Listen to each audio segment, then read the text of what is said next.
Hello students, today we are going to discuss dependence of wavelength on the refractive index of the medium. That is the relation between the wavelength and the refractive index of the medium in which the wave is traveling. Okay.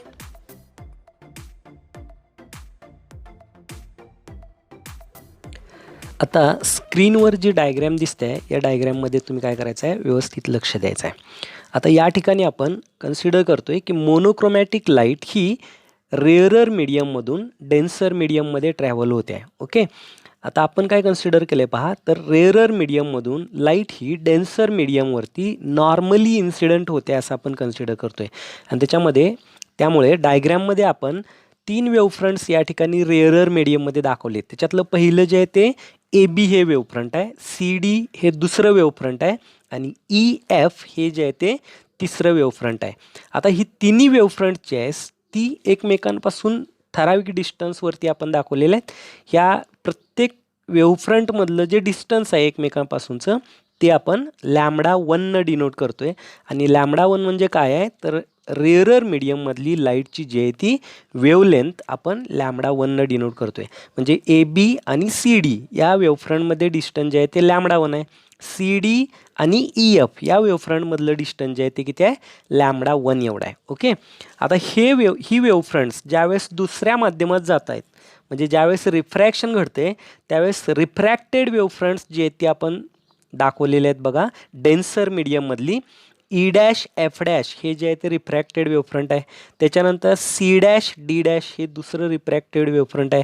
आणि पहिलं जे आहे ते A', म्हणजे AB हे वेव्हफ्रंट जे आहे ते रिफ्रॅक्ट झाल्यानंतर आपण डिनोट केलं आहे A', CD हे आफ्टर रिफ्रॅक्शन C', D' आपण डिनोट करतोय. आणि EF हे जे वेव्हफ्रंट आहे ते आफ्टर रिफ्रॅक्शन आपण E', F' काय करतोय, डिनोट करतोय. आता A', आणि C', D' ह्या दोन वेव्हफ्रंटमधलं डिस्टन्स जे आहे ते आपण λ2 डिनोट करतोय. त्याच पद्धतीनं C', D' आणि A', F' यांच्यामधलं जे डिस्टन्स आहे ते सुद्धा आपण λ2 डिनोट करतोय.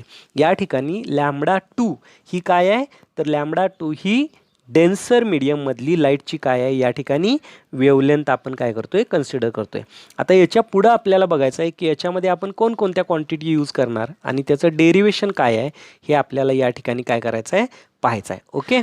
आता काय करायचं आहे, स्क्रीनवरती जी डायग्रॅम दिसते त्याचबरोबर स्क्रीनवरती जी स्लाईड मूव्ह होते आहे या स्लाईडवर तुम्ही काय करायचं आहे, लक्ष द्यायचं आहे. काय म्हटलं बघा, consider a monochromatic light incident normally on a boundary between a rarer and denser medium as shown in figure. आता ही जी बाउंड्री आहे ती डायग्रॅममध्ये आपण PQ ने या ठिकाणी काय केलेलं आहे, डिनोट केलेलं आहे.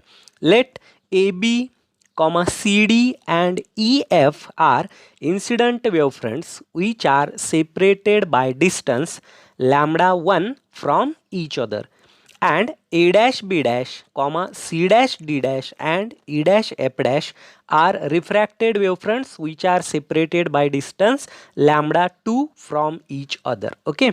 आता या क्वांटिटीज काय काय ते आपण खाली मानणार आहे बघा. लेट λ1 म्हणजे काय आहे, it is the wavelength of light in rarer medium. λ2 म्हणजे काय असणार आहे, it is the wavelength of light in denser medium. त्यानंतर N1 हा जो आहे तो absolute refractive index of medium 1 आपण डिनोट करतोय. त्याचप्रमाणे small N2 absolute refractive index of denser medium. Φ1 it is the speed of light in rarer medium.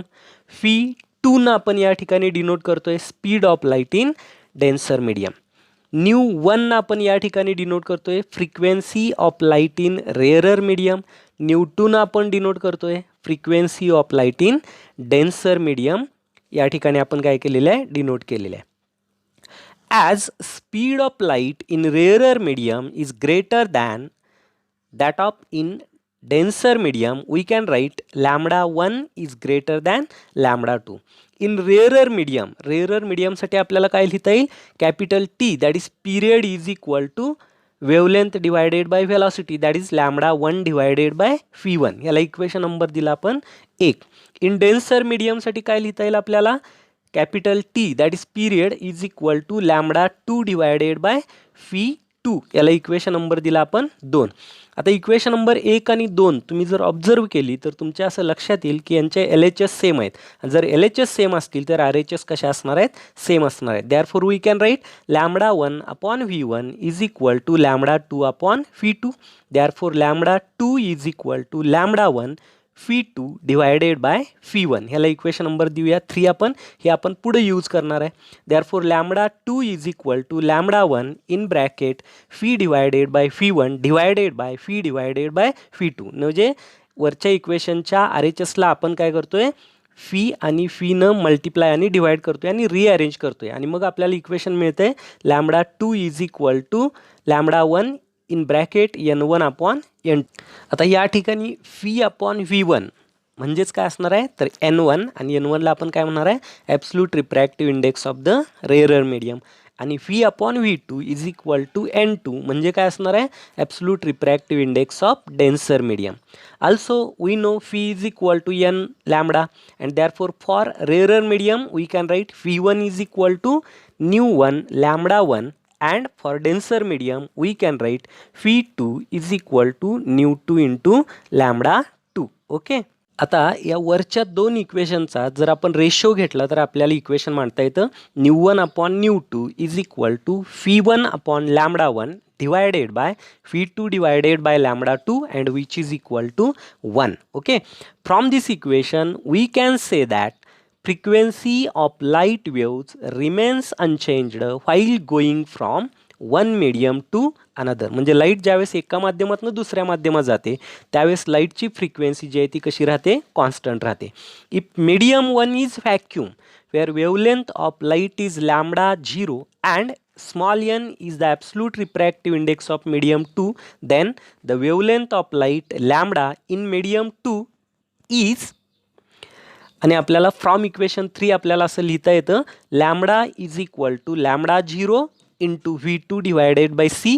जर आपण रिअरेंज केलं तर आपल्याला असं लिहिता येईल lambda 0 divided by C divided by V2 and which is equal to lambda 0 divided by N. Okay. This is all about the relation between the wavelength and the refractive index of the medium. Similar analysis goes through if the wave is incident at an angle as shown in figure on the screen. म्हणजे जर light ही ऑब्लिक्युअली incident होत असेल तरी सुद्धा आपल्याला वरील प्रमाणे derivation जे आहे ते काय करता येतं, मांडता येतं. ओके.